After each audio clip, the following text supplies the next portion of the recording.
بلند تھی، تکلیف ہو رہی ہے۔ وجدان کی پرنسس کو گھٹنوں کے بل جھکتے اس پر ہنستے بول رہا تھا وہ۔ اپنے کندھے پر جلتے سگار کے نقش و نگار سے وہ تکلیف میں مبتلا تھی۔ پلیز میری کیا غلطی ہے؟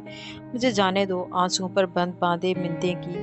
آپ پیاری، تمہاری یہ غلطی ہے کہ تم اس کی بیوی ہو جس نے مجھے برباد کیا۔ بہت مزہ آتا ہے نا اسے دوسروں کے معاملے میں ٹانگ اڑانے کا، پر اب تیری حالت دیکھ کر اگلی دفعہ پنگا لینے سے پہلے سوچے گا ضرور وجدان شاہ۔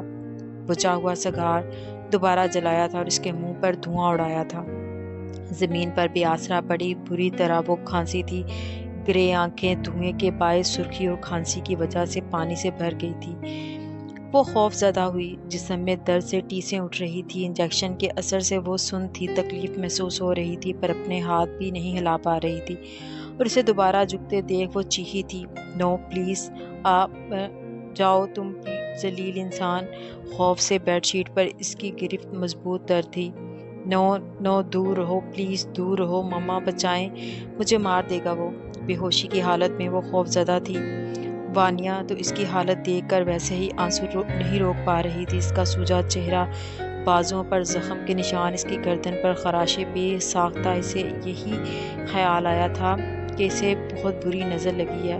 لمس میرا بچہ، میں پاس ہوں، کوئی نہیں ہے یہاں، میری جان مما پاس ہیں اپنی بیٹی کے۔ وہ اسے پرسکون کر رہی تھی۔ نہیں نہیں، وہ مجھے مار دے گا، اس نے میرے ساتھ مما، اس نے مجھے۔ لگاتار بہتے آنسوؤں کے درمیان وہ ٹوٹے لفظ بول رہی تھی۔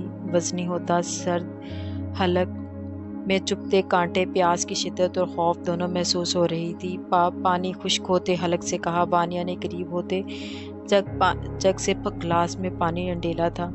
ہاں میرا بچہ، یہ لو پانی، ہمت کرو۔ اسے سہارا دے کر اٹھایا تھا۔ وہ ابھی بھی ہلکی سی بند ہوتی آنکھوں سے جائزہ لے رہی تھی۔ میں کہاں ہوں؟ وہ مجھے لے جائے گا مما۔ وہ ابھی بھی خوف کے زیر اثر تھی۔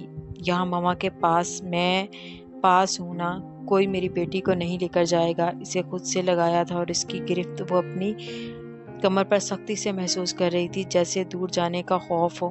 میں آپ کے پاس ہوں ماما، درد ہو رہی ہے یہاں۔ وہ پرسکون ہوئی تھی بند ہوتی آنکھوں سے، پھر کندھے پر ہاتھ رکھتے کر آئی۔ کیا ہوا؟ اس کے کندھے پر ہاتھ لگنے سے وہ تکلیف میں ہوئی تھی، جبکہ وہ ان سے سنبھل نہیں رہی تھی۔ آہستہ سے شرٹ کے بٹن کھولے تھے۔ اگلا منظر ان کی جان نکالنے کے لیے تھے۔ 3-4 گہرے جلے ہوئے زخموں کے نشان اس کے کندھے پر تھے۔ گلے پر خراشیں ایسی تھی جیسے دوپٹہ کھینچا ہو۔ بازو پر ناخنوں کے نشان انہیں بہت کچھ اور سوچنے پر مجبور کر رہے تھے۔ اس کے چہرے پر نظر ڈالی، چہرے پر ابھی بھی بائیں جانب ہلکی سی سوجن تھی اور ہونٹ کے کنارے پر واضح زخم تھے۔ آنسو روکتے اس شخص کے لیے دل سے بد دعا نکلی تھی۔ کافی میں چمچ چلاتے وہ کسی اور ہی جہان میں پہنچی تھی۔ کیا وہ ٹھیک ہوگی؟ مراد کا میسج تھا کہ وہ مل گئی ہے، پر وہ کیوں سوچ رہی تھی وہ اس سے ملنا چاہ رہی تھی، پر اس مراد سے کیوں؟ وہ پوچھا۔ اب اپنے آپ پر غصہ آیا۔ تم نے جانا نہیں آج؟ گرینی کی آواز سے تسلسل ٹوٹا۔ وہ اسے غور کر رہی تھی، بالوں کے رب سے جوڑے میں گرے سادہ سے کرتے میں تھی۔ 11 بج گئے ہیں۔ وہ آرام سے بیٹھی تھی۔ نہیں، سپ لیتے کہا۔ کیوں؟ اب انہیں معاملہ کچھ زیادہ سنگین لگا۔ چھوڑ دی میں نے وہ جاب، نئی جگہ اپلائی کرنے کا سوچ رہی ہوں۔ کپ کچن میں رکھنے کے بہانے اٹھی۔ دل میں خوشی ہوئی وہ۔ اچھا فیصلہ ہے، شادی بھی تو تمہاری کرنی ہے بس اب تم۔ فار گاڈ سیک گرینی، ہم نے ڈیسائیڈ کیا تھا اس ٹاپک پر بات نہیں ہوگی۔ اشتعال دباتے سنک میں جمع 1-2 برتن دھوتے کہا۔ میں نے تو کچھ نہیں کہا تھا، پر یہ میرا فیصلہ ہے۔ حتمی لہجہ تھا۔ ہاسپٹل میں تھا وہ، جو نیند میں تھا، تکلیف سے چیخا۔ درد ہو رہا تھا۔ اس کی سفید پٹی پر لپٹی ٹانگ زور سے دباتے پوچھا، ڈاکٹر ڈاکٹر بچاؤ مجھے اس جنگلی سے۔ مسلسل وہ تنہا لاچار ہاسپٹل بیڈ پر بڑبڑاتے بدحواسی میں پکار رہا تھا، جو ٹانگ پر اس کی کھائی گولی لگنے کے باعث ریمانڈ پر ہسپتال تھا۔ بند کر منہ، جو دماغ میں چل رہا نا کہ ٹانگ کی تکلیف کے بہانے یہاں سے تو نکل جائے گا ملک، تو یہ تیری سوچ ہے۔ اس کے کان کے پاس پھنکارا تھا۔ ملک کی جان اٹکی۔ پولیس نے تجھے چھوڑ بھی دیا تو پھر وجدان شاہ سے نہیں بچ پائے گا۔ بول، کہاں ہے اس وقت؟ کون؟ مجھے نہیں پتا۔ اچھا، پتا؟ پاکٹ سے